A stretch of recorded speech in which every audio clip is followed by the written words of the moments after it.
Mr. Antoon, are you familiar with a recent article in the Globe and Mail lifting the veil of secrecy on MindGeek's online Thank you. pornography empire? There's no secrecy about MindGeek. No. Are you aware of the article? I think I read it quickly, but there's so many lately. Okay, so in reading that article, did anything stand out to you? Media articles are not facts. It's journalists writing whatever they want. Well, in this case, a journalist isn't writing whatever he wants. He's actually reporting on something that two individuals who worked for MindGeek and Pornhub had told him. Did you read that section? I don't recall. You can remind me if you want. Well, if I was a CEO of a company and I was very concerned about any single instance of harmful content on my platform, I might have taken this a little bit more seriously, because in that article, it was reported that employees flagged content so egregious occasionally, they recommended contacting the police. But two former formatters said they were discouraged by managers from doing so, and one was told not to bother, since uploaders are typically anonymous and unlikely to be identifiable. Does that cause you any concern? So that's a perfect example of journalists not understanding who they're interviewing. Formatters do not report to the police. Formatters do not review the content for, as David just explained many times. No, they flagged content. They flagged content so egregious, they recommended contacting the police, and managers said, we shouldn't do that. That doesn't concern you in any way whatsoever? It's completely unfactual. To answer the question directly, and I understand the concern if you read the article. We would, if we ever heard of something like that, look into it immediately. And if those were comments that were made, I don't know who the employee is. I don't know who made the comment. If I had additional information, I would definitely look into it. If the committee has access to information, I'd ask you to please hand it over. So committed to trust and safety, your response to an article like that is to shrug your shoulders and say journalists make up anything. It's well, that's what I heard from Mr. Antoon. So MasterCard said in a statement, Mr. Tassila, you can maybe help me because you seem to provide more detailed answers. MasterCard said in a statement they found evidence of unlawful content. Their words, not mine. What was that content? The content in question was actually something that they deemed could be potentially depicting something that would be non-consensual. And when we reviewed it, the content should not have made it on the site. And it actually made it up through an edge case of making it through not only 3 of our softwares, 2 other softwares that we actually were running against the databases. And since then, we've plugged it. And we understand it goes back to what we said. Even one example is too many. And that's why we constantly work to identify these edge cases and plug them so that it can never happen again. In that same Globe article, they identify a user that did upload questionable content. When it was flagged to Pornhub by Globe Mail, the content was taken down. When an account holder, a verified account holder, uploads problematic and harmful content, what happens to that account? And how does Pornhub and MindGeek confirm that the individuals, not the account holder, but the individuals in that video are providing consent? So when it goes back to the process of the upload that we were discussing before, what we do is when the compliance officers are running through the actual piece of material, they look for any sign of duress or anything that would insinuate that there is no consent. There's no, it would obviously be impossible to have I consent to this video before every single video when the content's being uploaded to the site. So we look for any signs that the consent would not be available. And if that was ever depicted, that's the type of content that wouldn't make it up the site.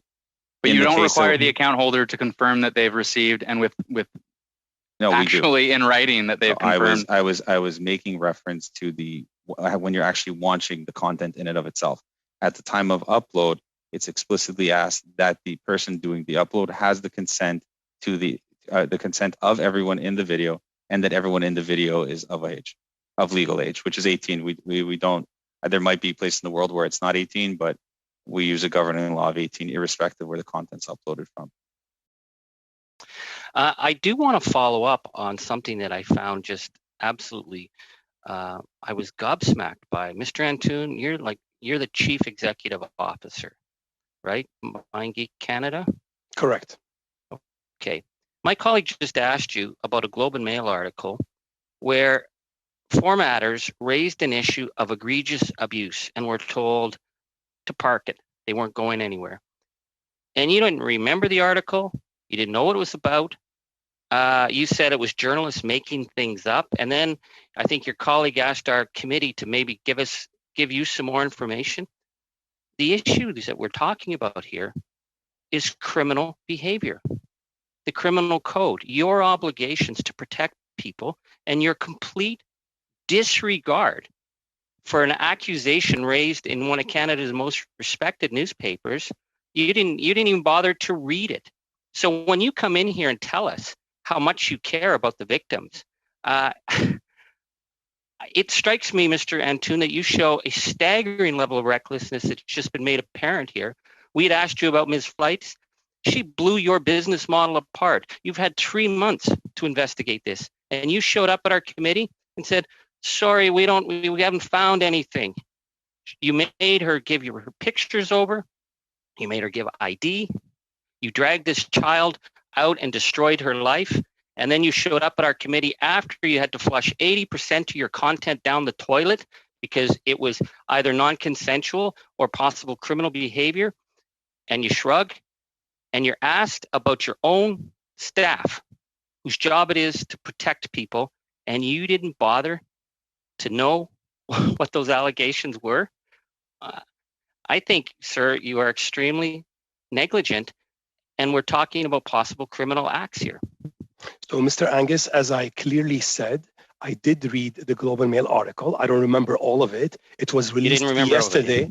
Yeah, it was released yesterday, Thursday. So, yes, in the middle of what's happening, I did go over it.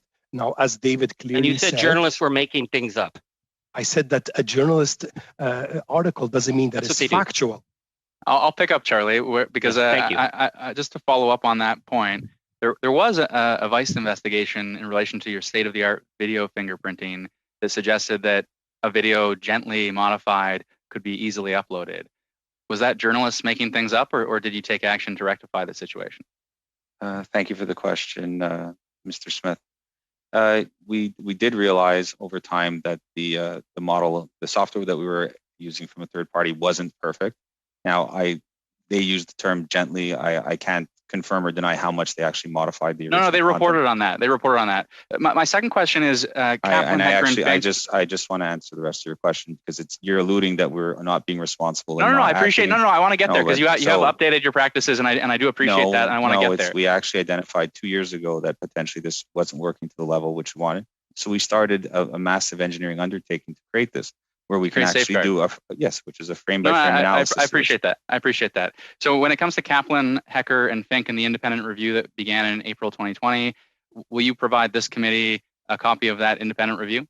No, that is a document that I'll take a step back. When we reached out to them, it was once again an effort on our part to become best in classes and try and be leaders in the space for both in the. So you're saying no. It's a simple question. Will you provide it? And the answer is no. My last question, because on a going forward basis, you've actually taken a number of steps as of December, and I know it began prior to that to upgrade your platform to protect individuals.